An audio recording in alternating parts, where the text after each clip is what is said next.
Hello everyone, welcome back to Base Damage and welcome back to Community Fridays. This week we have another really awesome deck by Joker, and I will completely and totally admit I'm not as familiar with a lot of Data Live stuff, and this is his 8 standby build, which I know stuff like this particular Kurumi got hit, if I'm not mistaken. No, it was either this or I want to say it was this Kurumi got hit. Let me double check later on. Future me, if you would please check, it'd be greatly appreciated.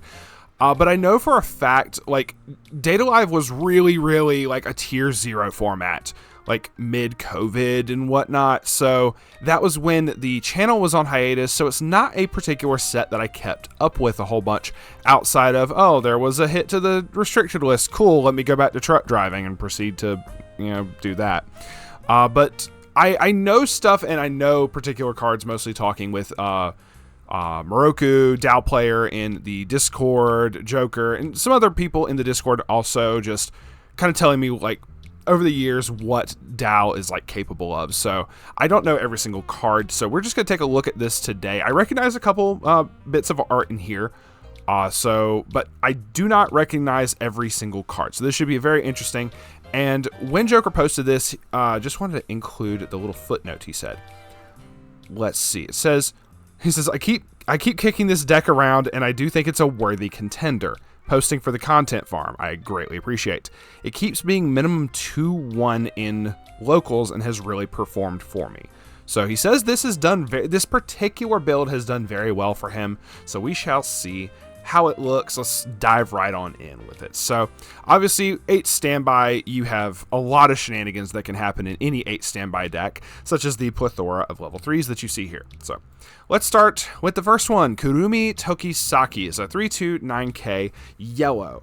If you have 2 or more other Date or Celestial Spirit characters, this gets 1500 power and the following ability. When this card's battle opponent becomes reversed, you may put that character into your opponent's memory. So optional memory kick is always very nice. It's different with, like, some memory kick where I'll see people just like, I'm just going to keep ramming level 0s into it, so I just, keep trying to memory compress in some shape, form, or fashion. When this is placed on stage from hand, heal 1, okay? When this card attacks, you can pay 3, pitch 1. If you do, put the bottom 5 cards of your opponent's deck into their waiting room. Deal X damage equal to the number of climaxes amongst those, and this gets 2k power till end of turn. Okay, so a really powerful off finisher, it seems. So 3 of those, very nice. One of the 2 save spirits Kotori, which is a level 3 assist. 2k power to characters in front. This is placed on stage from hand. Choose one of the following effects and performance. Look at 3 cards from the top of your deck. Choose up to 1 card from amongst them. Put into hand. Put the rest into your waiting room. Or you can salvage back a Date character, or you can give everyone 1,000 and a soul until end of turn. Okay, just neat little bit of different utility and everything there. So this is the problem card, I should say. If I'm not mistaken, and I'm fairly certain this is correct, this card is restricted to 2 copies only in English, just like Gura is limited to just 2 copies. I don't remember if it was still... I don't remember this is still the same way in JP. Future me, please double check. But I know for a fact this card is nuts. So, 3/2, 9/5. If you have 2 or more other Date or Celestial Spirit characters, she gets 1,000. Okay, easy. Heal 1 on play. When this attacks, if Fearless Smile, which is one of the standbys, is in your climax area, choose one of the following effects and perform it. The perfects. Your opponent puts all cards in their stock into their waiting room, puts the same number of cards from the top of their deck into their stock. Choose up to 3 cards in your opponent's waiting room, return them to their deck, and your opponent shuffles their deck. Or discard 2 to burn 3. Once again, the options on, like, all of these fucking cards. Holy shit. Okay, you get a lot of different options here. Being able to stock swap your opponent for free with, like, the first one. I guess that's another true statement, too. Because you have standby. Because you can, like, get multiples of these out possibly earlier on. You can pull off these effects and, like, do stock swaps and decompression and stuff like that. Like, very early. Interesting. Okay. Alright. So, we are past the problem card, but let's continue taking a look. Dignified appearance Toka is a 3285. Okay, 4 more date characters. You can early play it. Heals 1 on play. When she's played, if you have another date character, she gets 2k until end of opponent's next turn. I know it says date or celestial spirit. I'm just shortening it down to just date character. And I will completely and totally confess, when it comes to Date Alive, I have seen certain effects that it matters about the traits. It doesn't come up as much. A lot of other sets, Log Horizon will say, like, you know, like magic or weapon, and almost every single card just is all the same. But it's not like a set that's just, oh, music trait characters. It's like they're all music trait or something. And yeah. 90% of the ones in here are definitely just date characters, but there are some that specify like just celestial spirit trait. But anyway, I am aware of that. I'm just gonna say date character unless something else states otherwise.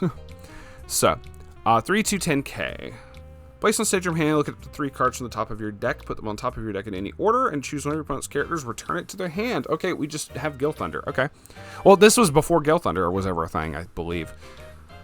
On attack, if you have 4 or more other date characters, so you have to have a full field, pay 1, put a date character from your waiting room to the bottom of your clock, so you're dealing yourself a damage.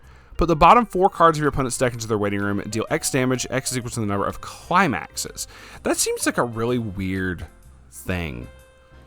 The dichotomy of like the different cost here to do almost the same thing as your other off finisher here, but it's pay 3, pitch 1, bottom deck 5, burn also the same amount, versus pay 1, deal yourself a damage at level 3. I guess that's a lot more significant to only put 4 as opposed to 5. And then still burn. I'm not hating on the choice of the card or anything of that nature. It's just really, really weird for the card design. Typically, like, Bushi tries to match cost versus effect, but then, you know, shit like Gura exist. So it's just wonky to me. Anyway, that's it for the 3s. Let's get into the 2s. We have this 2/2 Seductive Invitation Kurumi. Yes. It's a 5/5, 2 soul. This gets 1,000 power for each of your other date characters. So, full field, she's only a 9/5. So, you're definitely going to want some other stuff to buff her. She has Twin Drive. On attack, you can pay 1 to trigger check twice. And character encore, basically, any date or celestial spirit. So, your typical, like, 2/2 standby beat stick. Understandable. Let's see. Swimsuit Kurumi is at 2/1, 2,500 backup. And when you played the backup, you can pay 2 to return all cards waiting room to deck. Okay. Understandable there. Okay, we have the Penetrating Bullet Kurumi is the 3k memory kick backup. Very understandable there. We had 2 other climax combos here. Is this... They're off the same card, it looks like. Brunt of Fury. And this one is also off of Brunt of Fury. Oh, it's because you get to summon the other one. Okay, that makes sense. Alright, so whereas this is the one for the other level 3, the Fearless Smile, this was Brunt of Fury. So it's this one of you done fucked up face. Alright, let's take a look here. 2175, if you have 2 or more other date characters, this gets 1,000 power. This is only 85, which is weird. At the beginning of your opponent's attack phase, if Brunt of Fury is in your climax area and this card is in your center stage, choose one of your other date characters and stand it. So you get to... It says other, so you can't stand itself, but if you're already at level 2 and you're summoning a level 3, you can stand that level 3. So you could summon one of your off finishers and be able to go to town with it right then and there. Which is a little more understanding for like this Toka, because then you can damage yourself and it not matter as much. Okay, interesting. The reason I said this feels weird is because like I'm used to like the level 2s and everything getting like really, really big, especially for like some of the standby targets, to the point where even the 9/5 from this feels small. Like I feel there should be like another like 1,000 power or so, and it just feels weird to me. Nothing against the choices. I'm just stating it must play differently. I don't know. Anyway. Okay, we have the anti-change, 2,500 backup, Retaliation Origami, pay 2, sack a character, to anti-change a character to your opponent's waiting room. Okay, cool. So this is the Toka that summons the level 2. It's a 1/03K. Well, this is very nice. Okay, so place on stage from hand, draw a card and discard a card. So you can draw and try to set up, like, discard your standby targets. Understandable.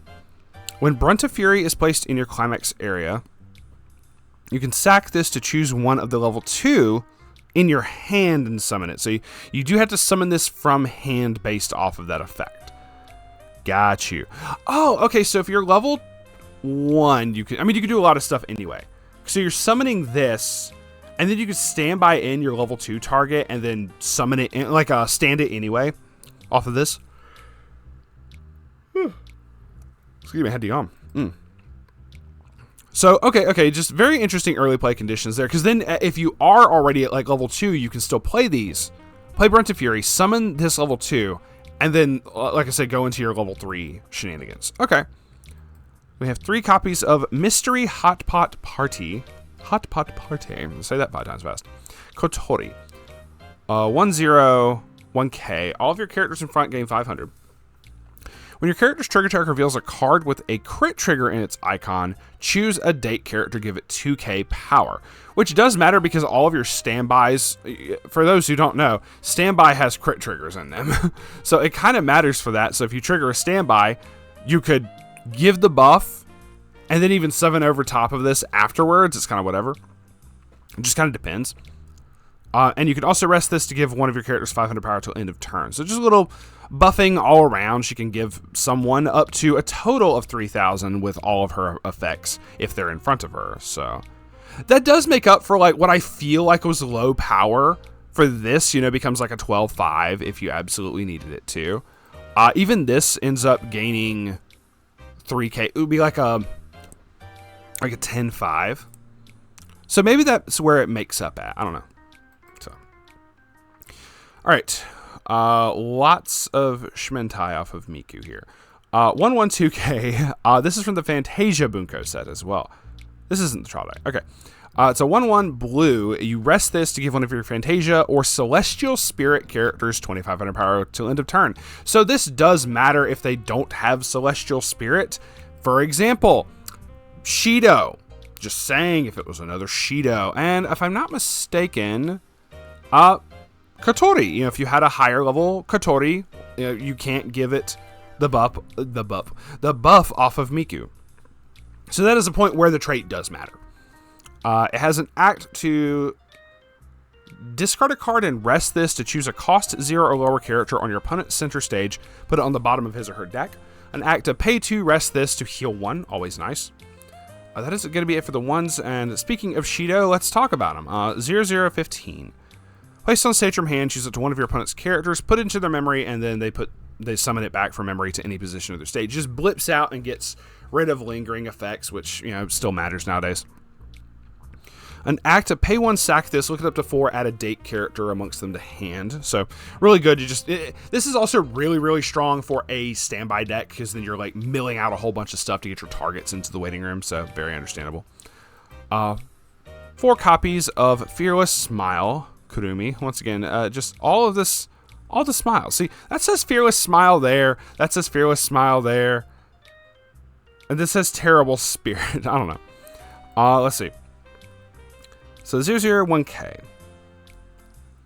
When this card becomes reversed in battle, you can put the top card of your deck into your clock. Look at put the top 2 cards of your deck into your waiting room, and then salvage back a character equal to the level of those the total level of those cards that you milled. Okay, really good. Once again, good milling, and then you get to be able to salvage some stuff. Very nice. Happy Incoming Message Origami 0015. Place the stage from hand. You may reveal your hand. If there's a climax amongst those, all characters your opponent's center stage get negative 500. It's whatever. She's mainly, obviously, for the second effect, is a climax swapper. So, very good. Always good to have. 4 of Confrontation with Humans Toka. This is from the trial deck. 0015. Place on stage from hand, reveal the top card of your deck. If it's a date, add it to hand, and then discard a card. When this is placed on stage from hand, you can discard a date to draw a card. So once again, you just like filter and draw and all that jazz. So basically, if this first one whiffs and you see that it is a not brainstorm, shit. A standby, and you want to be able to add it to hand, or like an event or something, you can still pay a cost to draw that card. So, I'm really suppressing some yawns right now. Like, what on earth? I'm not bored by the deck. I'm just really weird. Anyway, 0015, Kotori Itsuka. On attack, if all of your characters are date, choose a character, give it 1,000. Okay. When this is put into your waiting room from the stage, oh, it's like the Fubuki. When this dies, you can discard a card to look up to the top 4 of your deck. Add a level 1 or higher card amongst them to hand. The rest go to waiting room, obviously. Very good card there. Especially good for, once again, fueling stuff for standby. 0015, Swimsuit Kotori. I feel like... Joker, I don't know which one's your favorite, but I see a lot of Kotori in here. So, which is totally fine. Totally fine. Just saying. Swimsuit Kotori is placed on stage from hand. Look at the top 2 cards of your deck. Put them back in any order. And, okay, it's a drop salvager. So on play, pay 1, pitch 1, salvage back a Celestial Spirit or date, and give another one of your characters 1,000 power till end of turn. This one, I don't remember. This might have been... Now, I was trying to remember what cards were on the restricted list at one point. I think this was up there, but it's like been long since taken down. And then there's like a Yoshino and something else that's up there. I don't know. I'll look at it later. For the Sky and the Sword Toka, 002K. Which is very, very good. First off, it's a Brainstorm. I'm going to say these effects in reverse order. It's a pay 1, tap 2, Brainstorm, mill 4 for each climax, search your deck for a date character added to hand. But then, after you've done your Brainstorm, when you play your climax, you can bounce her back to hand to give one of your characters 1,000 power till the end of your opponent's next turn. So plenty of buffing stuff in here. Hell yeah. Lastly is 2 copies of Another Me Origami. During the turn that this card is placed on stage from hand, on attack, pay 2, pitch 2, search for 2. Ah, okay. Honestly, really nice. I didn't realize Data Live had this. So, and 4 copies of Fearless Smile. There's nothing wrong with her. She's perfectly fine. And 4 copies of Brunt of Fury. That is going to be it for us today. That is, like I said, I don't know Data Live as much, but just on a surface level looking at this, and obviously the knowledge of I know Data Live was like a tier 0 deck, basically. At one point, just looking at like stuff like this still seems really, really fun. Although I'm certain to be on the receiving end of it back in the day was not fun. So, but that is going to be it for this particular video. Thank you once again to Joker for sharing this in the Discord. If you want to post your own decks as well, it would be greatly appreciated if you wanted to. Feel free to do so. Click the link in the description to join the Discord. There will be 2 different channels. There's a decklist submission channel and a Community Fridays channel. Feel free to post your decks in either one. And if I like them enough, I will happily, make a video off of them. It is really, really fun to see what all the people are cooking, especially when certain chefs get in the kitchen. All right, that is going to be it for us today. Thank you very much once again, and we will see y'all on the flip side. Stay based.